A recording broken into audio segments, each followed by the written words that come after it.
I don't know. I feel like on this episode, most of what we're going to be talking about is stuff that should be classified as the obvious, but it's not that obvious when you kind of look at some of the details I'm getting into.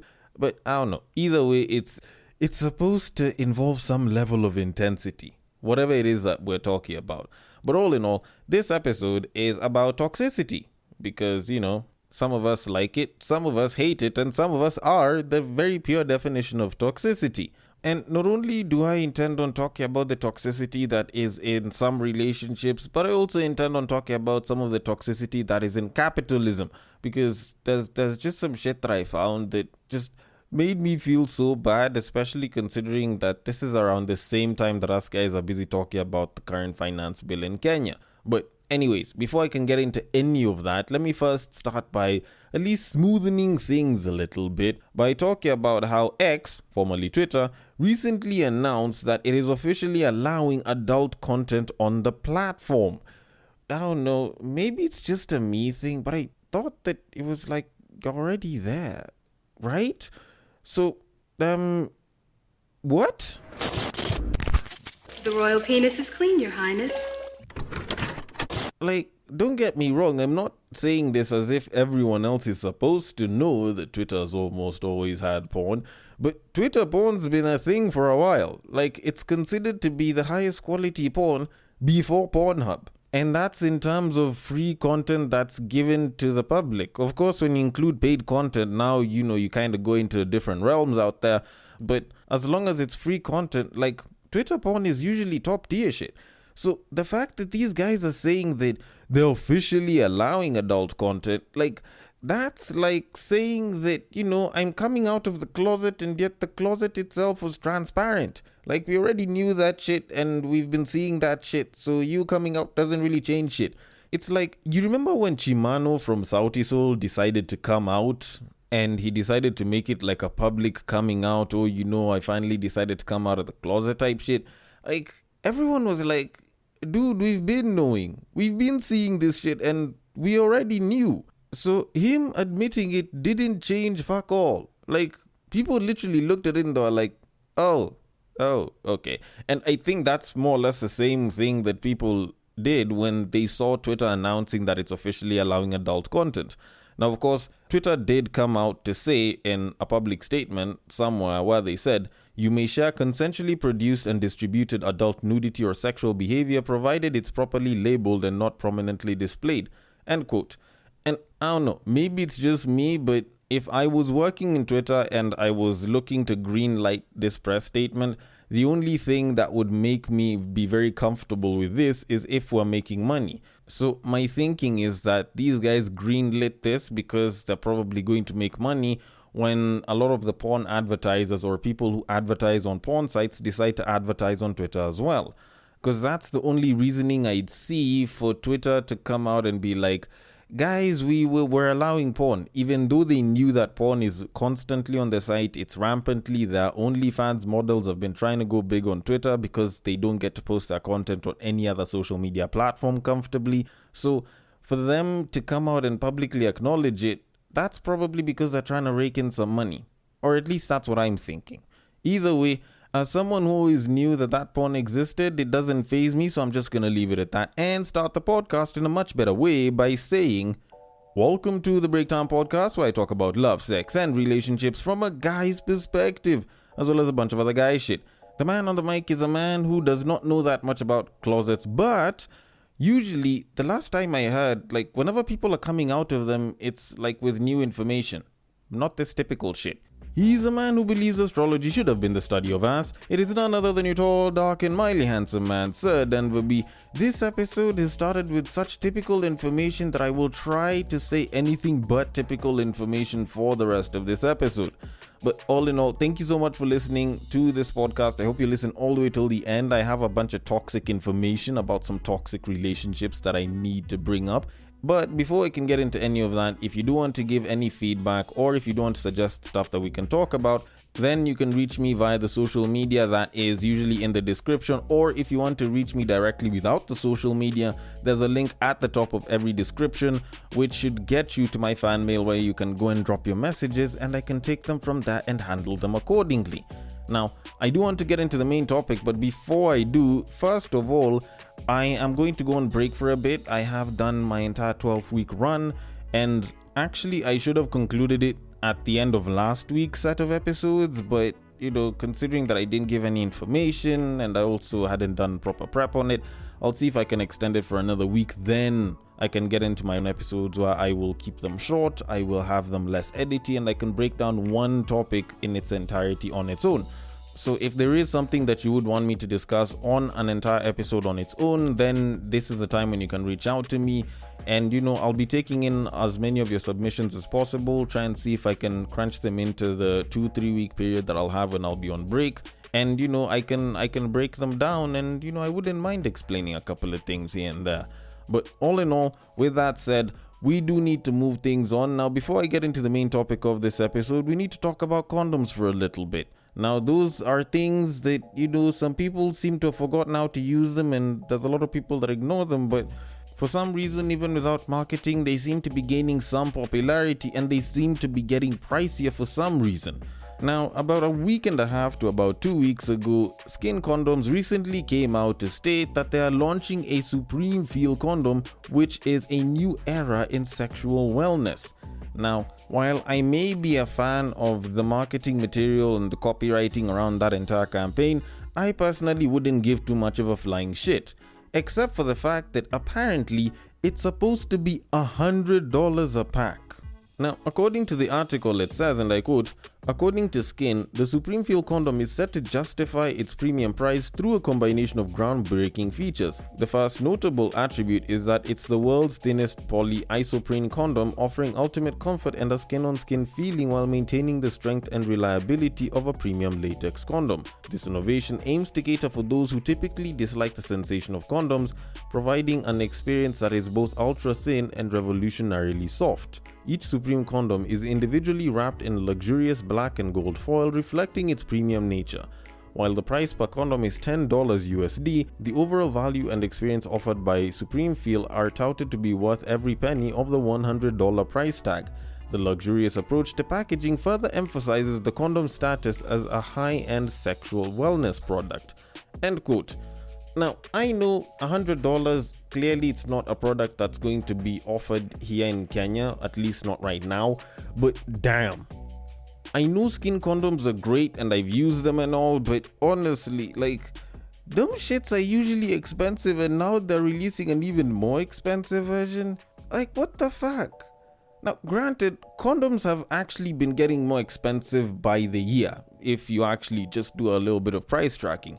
And this is something that I've been doing myself from 2015, 2016, they were $240 bob. Right now, the cheapest one you can get, I think, isn't below $430 bob.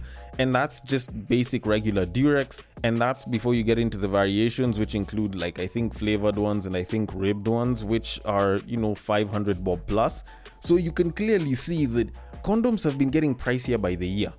And for some reason, it's like the condom companies are like, you know what, we'll make your experience even better by charging you even more for condoms. And yet there's niggas out here that are actively trying to reach out and ensure that they do not pull out while they do not use a condom. And you're like, I thought condoms were actually trying to appeal to the market, not just appeal to the people that are buying them and expect them to have deep pockets. Now, granted, I know there's someone who's busy seated somewhere, busy saying, if you go to a government office, the condoms are usually free, blah, blah, take those ones. And yes, I'd have told guys to just do that. It's just that some of the other gender have been coming out to say that they do not want to be shagged with a free condom. And to be honest, if you were lying in bed, naked, waiting for the guy to get on top of you, and you see him pull out the red Sure condom, about to wear it, would you be comfortable with that? Or would you suddenly be like, why didn't you get yourself a Durex or some shit? Now, I know there's some women who'd be comfortable with it because at the end of the day, a condom's a condom as long as it doesn't burst. But there's a lot of women who do not want to be fucked using free condoms. So they are the ones that make us feel some type of way about using free condoms, and then we end up being pushed to go and buy the condoms ourselves. And we end up being told to get good condoms like Skin condoms, which, like I said earlier, are actually really good. Like, skin condoms actually feel great. The only thing is, them bitches are pricey as shit. The first time I was buying them things was like, what? 350, 400, almost 500 bob. Next time it's like 500. The last time I was trying to buy them, they were on offer and there was a discount on them, and there was still like 650 bob. So to be honest, those condoms are not the type that you buy when you just want to get some quick action and you don't care if it's going to be a lousy fuck or not. Like, you have to be tried, tested, and considered premium pussy before I go and start spending such kinds of money on a condom just for you. Like, condoms are getting expensive as shit, and the finance bill is on our necks, at least as of the time of this recording, and we're just hoping that shit doesn't get overtaxed. Otherwise, people might stop using condoms entirely, and they might just focus on the pull-out method, which, let's be honest, hasn't always been that great for the most of us. Either way, I am going to leave it at that, considering that, we aren't being charged $100 yet, and hope that, the price of condoms doesn't shoot up all of a sudden because I mentioned it. So it's about that time I move things on to our main topic of this episode.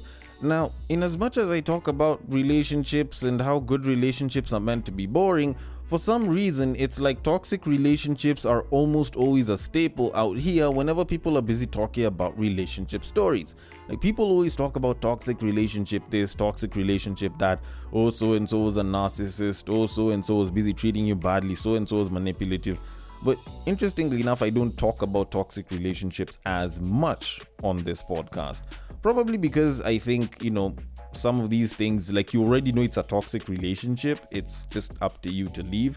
But interestingly enough, the people who are in toxic relationships, who know that they're in toxic relationships, still find it hard to leave.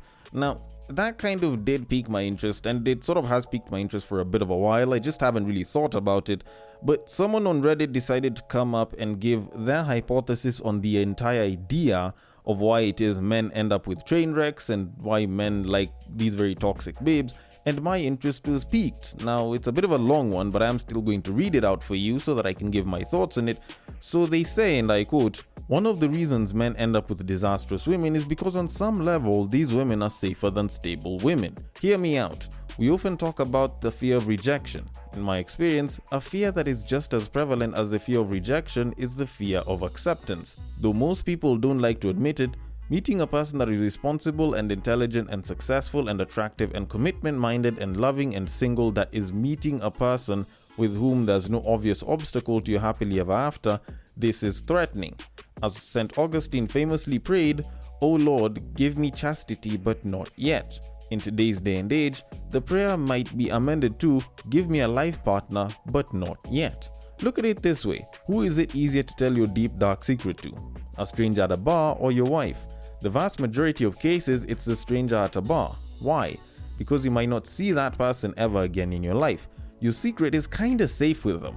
On the other hand, if you tell your secret to your wife and that disclosure is met with judgment or hostility, then you have to look in that woman's face and see the memory of that disclosure in her eyes for the rest of your life. The stakes get really high when you introduce the idea of the rest of your life. That's why therapists exist. Therapists ideally are non-judgmental secret keepers, completely separate from the rest of your life. That's what makes them safe. Many men pick out women with obvious issues because they can tell themselves, oh, this was never gonna get anywhere. This is not serious. Their defects make them safe, and that paradoxically motivates men to spend time with these women, and weeks turn into months, and months turn into years. And in this way, guys can end up in relationships with women whom they had absolutely no intention of committing to. They feel safe spending time with women when they think it's never going to last. Same thing could be said to be true when it comes to women and bad boys." End quote. Okay, the whole women and bad boys thing, I don't know. I can't entirely attribute it to this, because it's not like these bad boys are trying to stay with them. And granted, there's a lot that's been said here that seems very unrelated to the initial topic at hand, which is why it is men will stick with very toxic partners. And I'll try to peruse through what it is that I can figure out is related to this, and I'll talk about it. Now, first of all, let me just say, dude is actually right. to a certain degree. Yes, a lot of men are in relationships with these very disastrous women because on some level these women are safer than stable women in that they will not leave. And that is true. In as much as I may not like to admit it, it's actually true. You see a lot of very unstable women emotionally. They lose their shit. They can be very problematic. They can be quite the trouble whenever they decide to lose their shit in public, especially. They can wreck your shit. But you find that guys will stay with these women because deep down, to some degree, these women will not leave these guys. And don't get me wrong, it's not like this is the same for every single kind of toxic woman. There are toxic women that will just go and fuck around. There are toxic women that will just ghost. There are toxic women that are shit in communication. There's very many different kinds of toxic. So I believe for the sake of this episode and what I want to talk about, I'll just try and center it on the ones that are toxic in that they're intense but they stick to you and they don't fuck around, as opposed to some of the others. Otherwise that'll complicate things and they'll end up talking for hours, which I don't think I'm really ready to do right now. Now, when you kind of think about it, yes, the stability aspect of it can be a factor as to why it is some guys will choose to date a toxic babe, because if you date her with her traumas, you just have to deal with a bunch of her shit every so often, but for the most part she's not trying to cheat on you. And for a lot of guys and a lot of people today in general, regardless of gender, the idea of infidelity is something that's like very, very front and center in terms of issues that can split the two of them apart. So if you know that you don't have to worry about infidelity, then of course they might actually seem like a good option as a partner.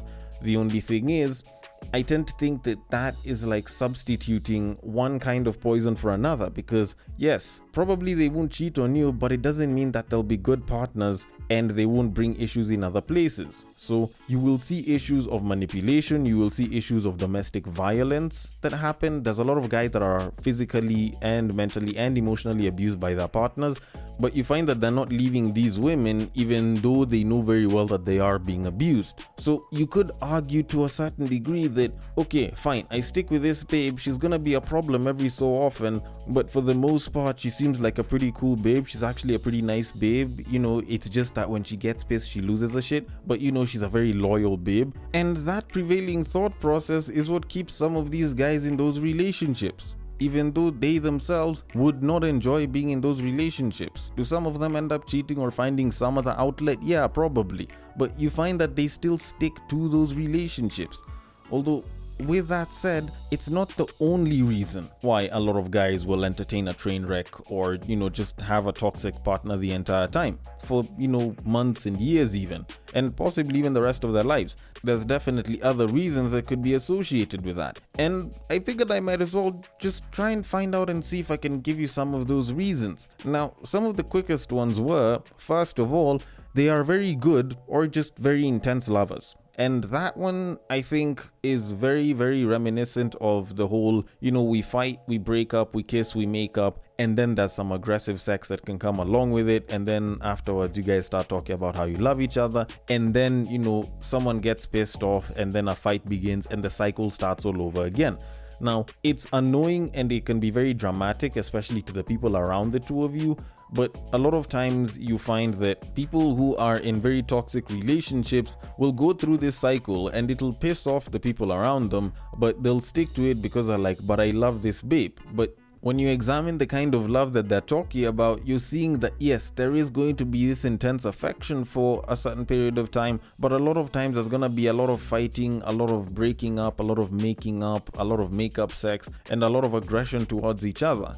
Now, people can actually feign that for love. People can actually make it seem as though that is them being loving. And, because their partners are so intense with them, it's because they really, really love them, which is very, very misleading, but people never usually pay that much attention to it, not unless if you start pointing out other situations.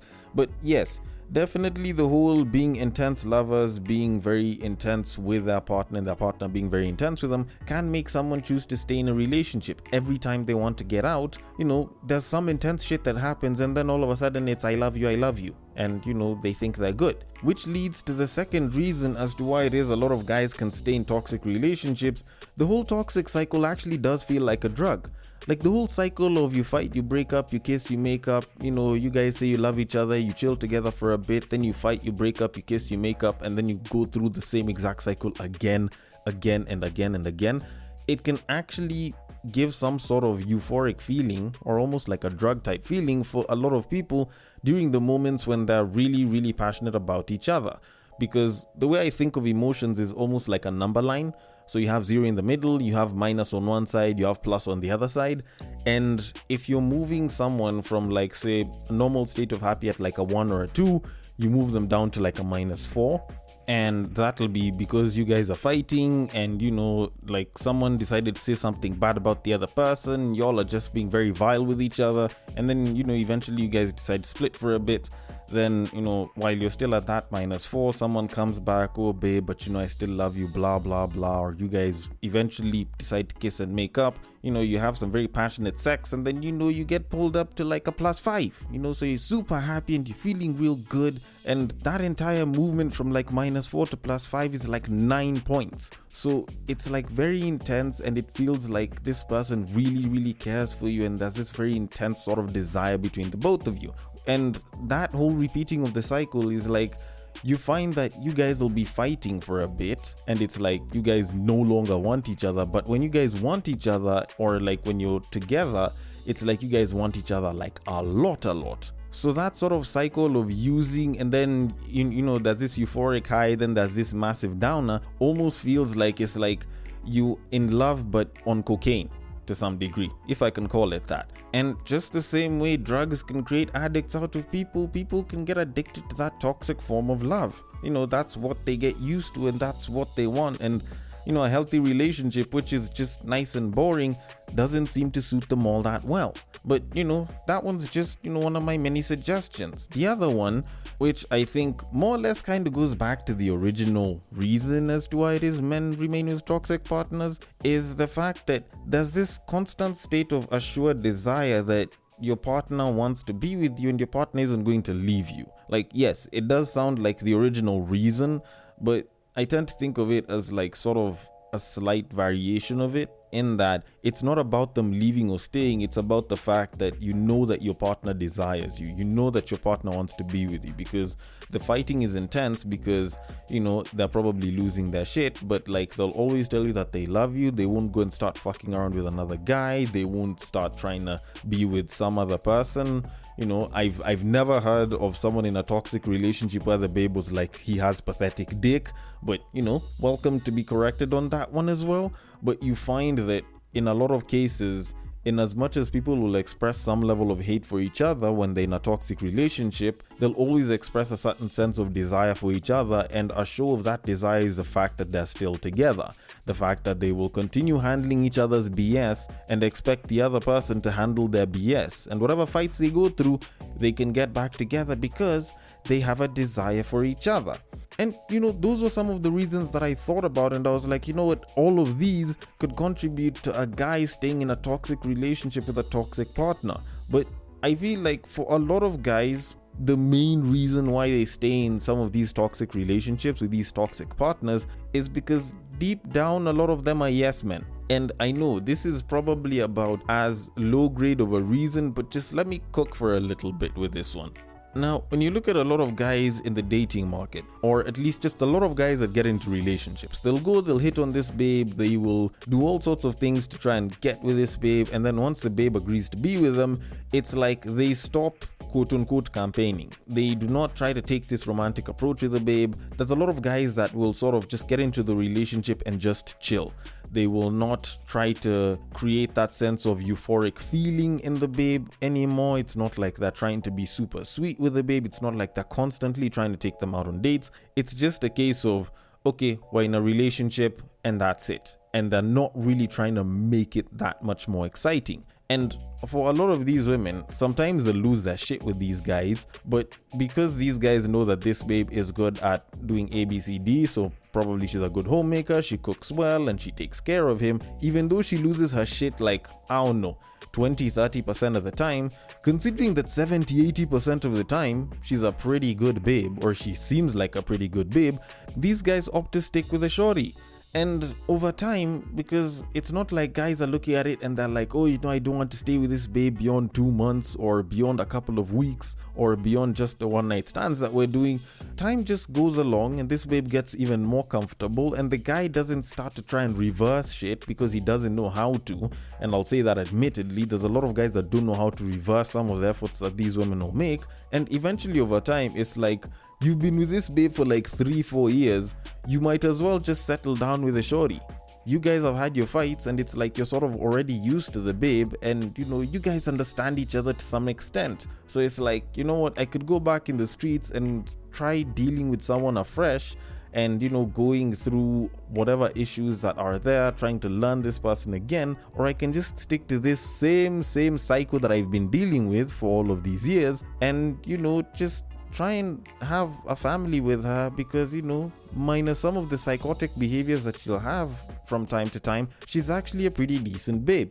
And a lot of guys choose to end up settling down with some of these babes like this, and then over time they end up being married for like years and years, and provided they don't stay in the house long enough for them to receive a bunch of noise, they feel like they're gonna be pretty okay. They can get the noise a little bit, but avoid her when she becomes a problem, or, go and handle the heat for a little bit, but just know that it'll die down for a bit. And whatever psychotic break she might have, it's probably going to be okay because, just give her a little bit of time. Which a lot of guys would probably do, because for the most part, it's not like we are trying to get this babe angry. It's not like we are trying to elicit some sort of emotional outburst from her. It's just that it happens, but because you're already comfortable with this babe and you already know how she's going to act, you feel like, what, I can probably handle this. Which kind of brings me to the conclusion of all of this. At the end of the day, toxic partner or not, I think we all want love, I think we all want to be desired, and I think we all want a partner that can stick with us through thick and thin. But while we do desire love and affection and desire, I think we need to understand the saying that has been used since time immemorial, which is love is a drug. And if you use that saying, and I can add on to it, you have to understand that love as a drug means that there's going to be a very pure, potent version of it, but there's going to be generic versions of it. There's going to be versions of it that are stepped on, and there's going to be versions of it that are laced with something that is way more potent or way more toxic, that can make it seem as though it feels so good, yet in reality it's probably way more problems than it's worth, and maybe, just maybe, it's something that should be addressed in therapy. Or, maybe I don't understand shit about relationships and, like toxic relationships just feel good as shit. Either way, I want your thoughts on it. The DMs are open. On IG, it is at the breaktime_podcast. On Facebook, it is at the Breaktime Podcast. And on X, it is at Bagaka the D. And also, there is the link at the top of the description, which you can hit me up on. Thank you so much for listening all the way till the end, and I will catch you guys on the next break. But what I believe is that if you put a pastor and a prostitute in one room, one is likely to convert the other.